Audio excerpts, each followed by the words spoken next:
Bonjour à tous. Eh bien, écoutez, nous voilà à nouveau sur le jardin. Bon, c'est assez compliqué en ce moment là parce que on a à nouveau ce confinement qui fait que c'est pas évident de venir tout le temps. Il y a eu énormément de froid là sur cette période d'avril là, en début de mois, ce qui fait que les choses n'ont pas tellement poussé, hein. Comme je vous disais, j'allais vous montrer à chaque fois un petit peu l'évolution du jardin, mais ça n'a pas beaucoup bougé, hein. Donc l'échalote là, on voit qu'elle est bien partie quand même.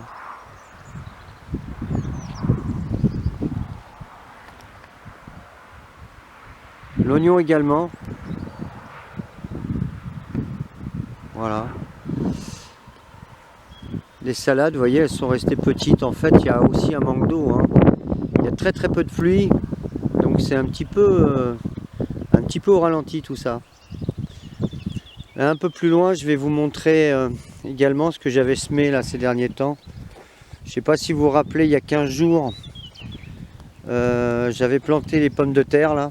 Alors, elles n'ont pas beaucoup bougé, même quasiment pas.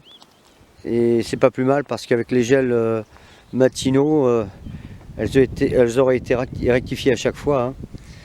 Donc, vous voyez, ça bouge pas encore beaucoup. Là, les fraisiers, eux, par contre, commencent à venir. Voilà, ça commence à pousser, on le voit. Il y a des fleurs qui vont se préparer. Je sais que la semaine prochaine, ils annoncent un peu plus de douceur. Donc ça va commencer à venir. Là, j'avais mis des pois mange-tout. Voilà. Par contre, eux vont lever aussi. Vous les voyez. Là, juste à côté, là, j'ai des petits pois. Alors, les petits pois, eux, ils sont tous partis.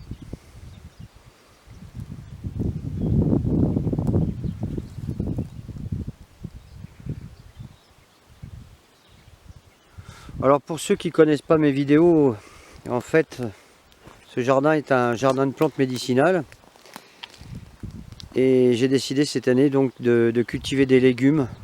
Vous voyez ma technique de culture, en fait, je mets du paillis sur le sol, ce qui fait que j'ai une bonne rétention d'eau et j'ai des sols beaucoup plus riches. Et là on voit la fève, vous voyez ici,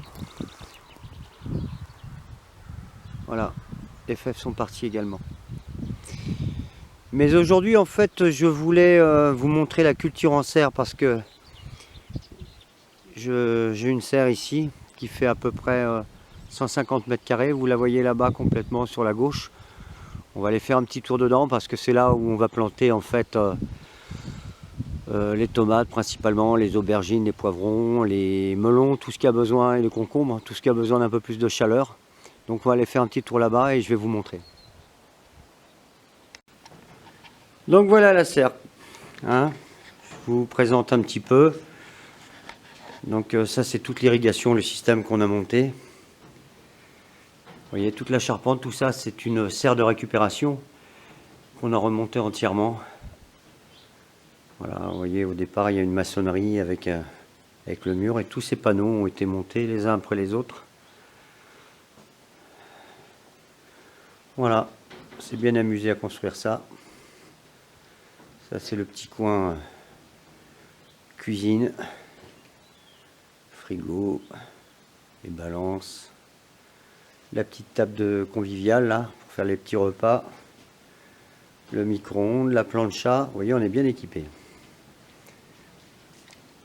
Ici les premiers radis. Là j'avais fait un semis de poireaux là, qui est en train de pousser, on voit pas très bien encore. Voilà, vous voyez un peu d'herbe qui se met dedans, mais on les voit, tous les petits poireaux là, voilà. Donc en fait les premières cultures que j'ai faites au mois de février, c'était les semis de tomates. Et j'ai à peu près une trentaine de variétés de tomates qui ont été mises dans des petits pots. Et ce matin, j'ai planté les premières. Donc voilà l'installation. Vous voyez, il y a une irrigation, système d'irrigation automatique. Voilà. Et vous voyez, en fait, ces tuteurs que l'on voit, ils ont été fixés sur des fils en fer comme ça. Et en fait, on les a fait suspendre pour qu'ils aillent jusqu'aux tomates. Donc voilà, les toutes premières, les petites qui ont été plantées ce matin, peut-être une vingtaine de plants qui ont été plantés. Je vous disais, il a fait encore assez froid ces derniers temps, donc ça servait à rien de le faire avant. Vous voyez. Donc il y a un goûteur donc à chaque pied de tomate.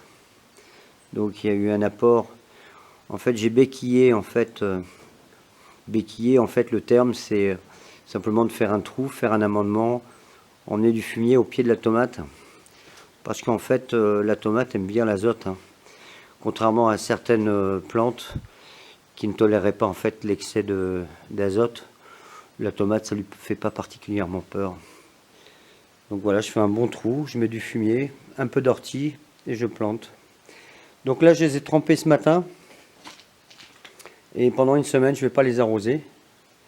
Et une fois qu'elles vont avoir prise, et qu'elles vont monter un petit peu, je vais les faire monter, vous voyez, sur ce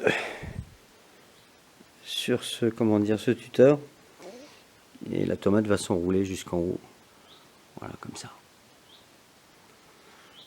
Voilà. Donc il y a quelques temps, vous voyez, il y a des bacs également là. Voilà, dans lequel j'ai planté quelques batavias. Bon, il y a l'irrigation aussi, vous voyez le tuyau, il est là.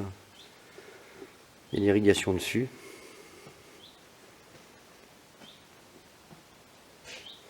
Et il y a également ces petits tunnels en plastique que vous voyez là, qui sont très très efficaces en fait, même sous serre, pour les premiers semis au départ. Ça évite de rentrer à la maison, de ressortir.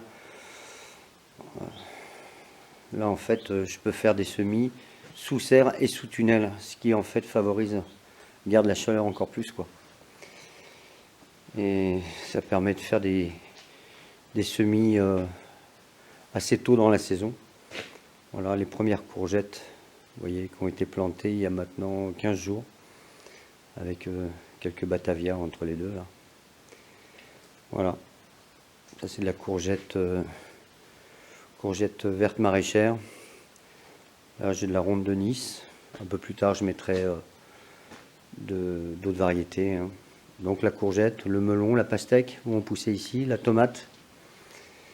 Et puis j'en oublie évidemment, mais je vous montrerai ça au fur et à mesure. Donc voilà, je voulais vous présenter la serre dans laquelle nous allions faire des cultures de tomates. Principalement, parce que là il y a quand même une soixantaine de plants. Hein. Donc voilà. Voilà l'ensemble. Bon, si Macron veut bien nous lâcher, bah écoutez, j'essaierai de venir assez souvent et puis je pourrai vous montrer l'évolution de tout ça. En attendant, je vous dis à bientôt et sur une prochaine vidéo. Merci, allez, au revoir.